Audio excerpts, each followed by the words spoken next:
ఈ వీడియోలో మనం తెలంగాణ తలసరి ఆదాయం గురించి అండ్ జాతీయ తలసరి ఆదాయం గురించి అండ్ అలాగే తెలంగాణ జిల్లాల్లో తలసరి ఆదాయం ఎలా ఉందనేది చూద్దాం. ఇక్కడ ముఖ్యంగా ప్రస్తుత ధరల వద్ద తెలంగాణ తలసరి ఆదాయం ఖచ్చితంగా గుర్తుంచుకోవాలి. ఓకేనా? నిద్రలో లేపి అడిగినా చెప్పాలి. ఓకే, ఒకసారి గమనించండి. 2024-25 అడ్వాన్స్ ఎస్టిమేట్స్ ప్రకారం, ముందస్తు అంచనాల ప్రకారం ప్రస్తుత ధరల వద్ద తెలంగాణ రాష్ట్ర తలసరి ఆదాయం పర్ క్యాపిటా ఇన్కమ్ అనేది 3,79,751 రూపాయలు ఉంది. ఎంత అండి? 3,79,751 రూపాయలు ఉంది. తెలంగాణ జిఎస్డిపి చూసినట్లయితే 16,12,579 కోట్ల రూపాయలు ఉంది. ఓకేనా? 16,12,579 కోట్ల రూపాయల జిఎస్డిపి ఉంది తెలంగాణలో. అండ్ తలసరి ఆదాయం చూసినట్లయితే 3,79,751. ఈ నెంబర్స్ కన్ఫ్యూజ్ అవుతూ ఉంటారు, అందుకే పక్క పక్కన రాసిన. ఓకేనా? ఇది కోట్ల రూపాయలు, మరి ఒట్టి రూపాయలు కాదు, కోట్ల రూపాయలు. అండ్ ఇక్కడ వృద్ధి రేటు ఎంత నమోదైందండి మరి తలసరి ఆదాయంలో అంటే 9.6% నమోదైంది. జిఎస్డిపి ప్రస్తుత ధరల వద్ద అంటే 10.1% నమోదైంది. అదే తలసరి ఆదాయం ప్రస్తుత ధరల వద్ద అంటే 9.6% నమోదైంది. గుర్తుంచుకోవాలి.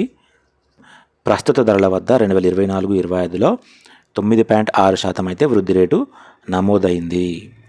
నెక్స్ట్, స్థిర ధరల వద్ద తెలంగాణ రాష్ట్ర తలసరి ఆదాయం 187,912 రూపాయలు. ఎంతండి?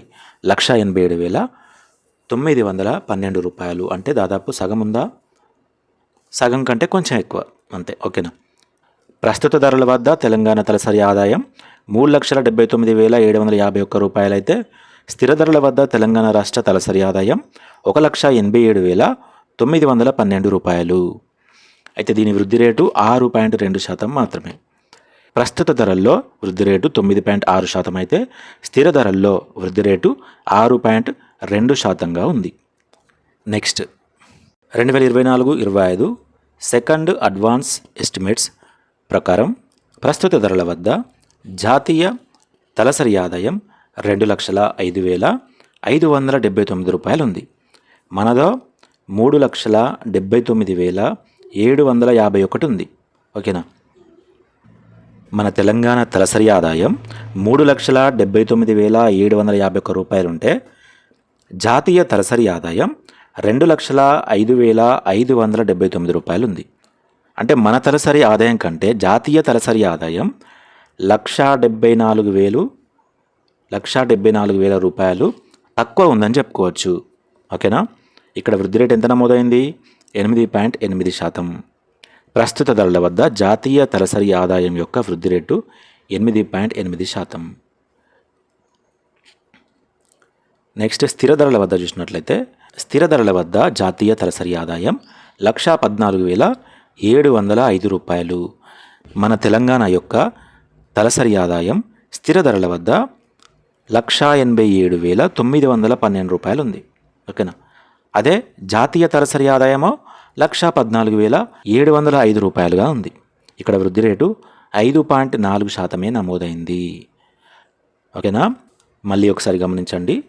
2024-25 సెకండ్ అడ్వాన్స్ ఎస్టిమేట్స్ ప్రకారం ప్రస్తుత ధరల వద్ద జాతీయ తలసరి ఆదాయం 2,05,579 రూపాయలుగా ఉంటే, స్థిర ధరల వద్ద జాతీయ తలసరి ఆదాయం 1,14,705 రూపాయలుగా ఉంది. అండ్ అలాగే తెలంగాణని భారతదేశాన్ని కంపేర్ చేసి చూసినట్లయితే 2024-25లో తెలంగాణ తలసరి ఆదాయం ప్రస్తుత స్థిర ధరల వద్ద వరుసగా అఖిల భారత తలసరి ఆదాయం కంటే 1.8 మరియు 1.6 రెట్లు ఎక్కువగా ఉంది. ఓకేనా? జాతీయ తలసరి ఆదాయంతో కంపేర్ చేసి చూసినట్లయితే తెలంగాణ తలసరి ఆదాయం 1.8 మరియు 1.6 రెట్లు ఎక్కువ ఉంది. ఇట్లా రేట్లలోనైనా అడగవచ్చు, లేదా ఎంత అమౌంట్ ఎక్కువ ఉంది అని కూడా అడగచ్చు. ఒకసారి మనం ఆ అమౌంట్ కూడా తీసేసి చూద్దాం. ఇక్కడ చూడండి, ప్రస్తుత ధరలు ఒకటి చూడండి, 3,79,751 నుండి 2,05,579 తీసేయండి. తీసేస్తే ఏమవుతుంది? 2, 7, 1, 4 అండ్ 7 అండ్ 1 1,74,172 రూపాయలైతే మన తెలంగాణ భారత్ కంటే ఎక్కువ తలసరి ఆదాయాన్ని కలిగి ఉంది. ఎంతండి? 1,74,172 రూపాయలు. ఇక్కడ ఒకసారి గమనించండి. 2023-24 ప్రొవిజనల్ ఎస్టిమేట్స్ ప్రకారం తెలంగాణలో తలసరి ఆదాయం 3,56,564 రూపాయలు ఉంది. ఆ తర్వాత దీన్ని రివైజ్ చేయడం జరిగింది. ఎంతకు? 3,46,457. ఓకేనా? ఫస్ట్ రివైజ్డ్ ఎస్టిమేట్స్ అంటే 3,46,457 రూపాయలు అని చెప్పాలి. అలా కాకుండా ప్రొవిజనల్ ఎస్టిమేట్స్ 2023-2024లో అంటే 3,56,564 అని చెప్పాలి. ఓకేనా? ఓకే, నెక్స్ట్ ఇప్పుడు ప్రీవియస్ ఇయర్లో మన తెలంగాణలో తలసరి ఆదాయం చూసినట్లయితే ఇది ఫస్ట్ రివైజ్డ్ ఎస్టిమేట్స్ అన్నమాట. 3,46,457గా ఉంది. ఓకేనా?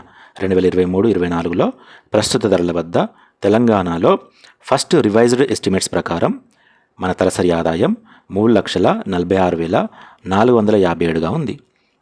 అండ్ స్థిర ధరల వద్ద 1,77,000 ఉంది. ఎంత అండి? 1,77,000. ఇది ఈజీగానే గుర్తుంటుంది, బట్ ఇది మాత్రం గుర్తుంచుకోవాలి. 3,46,457. ఇక ఇవి అంత గుర్తుంచుకోవాల్సిన అవసరం లేదు, అడగకపోవచ్చు, బట్ ఎందుకైనా మంచిది. ఒకసారి చూద్దాం. భారతదేశంలో ప్రస్తుత ధరల వద్ద 2023-24లో ఫస్ట్ రివైజ్డ్ ఎస్టిమేట్స్ ప్రకారం తలసరి ఆదాయం 1,88,892గా ఉంది. అదే స్థిర ధరల వద్ద 1,08,786 రూపాయలుగా ఉంది. ఓకేనా? మెయిన్గా మీరు ఎక్కువ ఇంపార్టెంట్ ఏంటంటే ప్రస్తుత ధరల్లో లాస్ట్ ఇయర్ ఎంత ఉంది, ఇప్పుడు ఎంత ఉంది, స్థిర ధరల్లో లాస్ట్ ఇయర్ ఎంత ఉంది, ఇప్పుడు ఎంత ఉంది, అండ్ అలాగే భారత్ ఇది కూడా చూసుకోవాలి. ప్రస్తుత ధరలో ఎంత ఉంది, స్థిర ధరల్లో ఎంత ఉంది, అండ్ అలాగే ఈ రెండింటిని కంపేర్ చేయాలి. తెలంగాణని, భారత్ని, వీటిని రెండింటిని మైనస్ చేస్తే 1,74,000 చిల్లర వచ్చింది కదా, దాన్ని కూడా గుర్తుంచుకోవాలి. అండ్ అలాగే రేట్ల పరంగా చూసినట్లయితే భారత తలసరి ఆదాయం కంటే తెలంగాణ తలసరి ఆదాయం 1.8 మరియు 1.6 రేట్లు ఎక్కువ. ప్రస్తుత ధరల్లో అంటే 1.8, స్థిర ధరల్లో అంటే 1.6 రేట్లు. ఓకేనా? గుర్తుంచుకోండి. ఇక్కడ నేను రాసిన అంటే అది ఇంపార్టెంట్ అనే అర్థం. ఓకేనా? నేను నోట్స్ తీసుకొని రాయమని చెప్పిన కదా, మళ్ళీ ఇవన్నీ కూడా రాసుకోండి. ఓకేనా? ఇవన్నీ రాసి లాస్ట్కు ఈ టేబుల్ కూడా రాసుకోవాలి. మనం ఎన్నిసార్లు రాస్తే, ఎన్నిసార్లు చదివితే అంత ఈజీగా గుర్తుంటుంది. ఓకేనా? ఇప్పుడు తెలంగాణలోని జిల్లాల్లో తలసరి ఆదాయం ఎలా ఉందనేది చూద్దాం. టాప్ 5 జిల్లాలు లేదా టాప్ 4 సరిపోతుంది. ఓకేనా? ఏంటండి, ఫస్ట్ రంగారెడ్డి ఉంది, 10 లక్షల కోట్లు ఉంది. హైదరాబాద్ 5 లక్షలు ఉంది. సంగారెడ్డి 3 లక్షలు. మేడ్చల్ మల్కాజ్గిరి 3 లక్షలు. భద్రాద్రి కొత్తగూడెం కూడా 3 లక్షలుగా ఉంది. ఈ వాల్యూస్ అంత ఇంపార్టెంట్ కాదు, బట్ ఎలా అడుగుతారంటే తెలంగాణలోని ఏ జిల్లాలో 5 లక్షల కంటే ఎక్కువగా తలసరి ఆదాయం నమోదైంది అంటే రంగారెడ్డి మరియు హైదరాబాద్ అని చెప్పాలి. ఓకేనా? అలా కాకుండా తెలంగాణలో ఎన్ని జిల్లాల్లో 3 లక్షల కంటే ఎక్కువ తలసరి ఆదాయం నమోదైంది అంటాడు. అప్పుడేం చేయాలి? ఇవన్నీ చూడాలి. 3 లక్షల కంటే ఎన్ని నమోదైనాయి? 1, 2, 3, 4, 5. 5 జిల్లాలైతే 3 లక్షల కంటే ఎక్కువగా తలసరి ఆదాయం నమోదైంది. ఓకేనా? 2 లక్షల కంటే తక్కువ అంటే 2 జిల్లాలు, హన్మకొండ మరియు వికారాబాద్. ఒకసారి బాటమ్ 5 డిస్ట్రిక్ట్స్ చూసినట్లయితే వికారాబాద్ చివరి స్థానంలో ఉంది. ఆ తర్వాత హన్మకొండ, తర్వాత జగిత్యాల అండ్ నారాయణపేట అండ్ మహబూబాద్. ఇదంత ఇంపార్టెంట్ ఏం కాదు, ఒక 4 గుర్తుంచుకోండి. వికారాబాద్, హన్మకొండ, జగిత్యాల, నారాయణపేట. ఇవి తలసరి ఆదాయంలో చాలా తక్కువ నమోదు చేయడం జరిగింది. First Rangareddy, last Vikarabad. ఓకేనా? మనం జీడిడిపి చూసినట్లయితే ఫస్ట్ రంగారెడ్డి, లాస్ట్ ములుగు కదా. ఓకే, ఇవైతే రాసుకోండి, రాసుకుంటేనే గుర్తుంటుంది, లేకపోతే గుర్తుండవు. తలసరి ఆదాయంలో టాప్ 5 జిల్లాలు 3 లక్షల కంటే ఎక్కువగా తలసరి ఆదాయాన్ని అయితే నమోదు చేయడం జరిగింది. ఒకసారి మ్యాప్లో చూడండి. రంగారెడ్డి, హైదరాబాద్ అండ్ సంగారెడ్డి. ఇక్కడ జీడిడిపిలో మేడ్చల్ మల్కాజ్గిరి 3వ స్థానంలో ఉండే, బట్ ఇప్పుడు 3వ స్థానాన్ని సంగారెడ్డి ఆక్రమించింది. అండ్ మేడ్చల్ మల్కాజ్గిరి 4వ స్థానానికి వెళ్ళిపోయింది కదా. అండ్ 5వ స్థానంలో జీడీడీపీలో నల్గొండ ఉండే, బట్ ఇక్కడ భద్రాద్రి కొత్తగూడెం వచ్చింది. ఓకేనా, భద్రాద్రి కొత్తగూడెం 5వ స్థానాన్ని ఆక్రమించింది. సరేనండి, నోట్స్ అయితే రాయండి. నోట్స్ రాస్తేనే గుర్తుంటుంది, లేకపోతే గుర్తుండదు. ఓకేనా.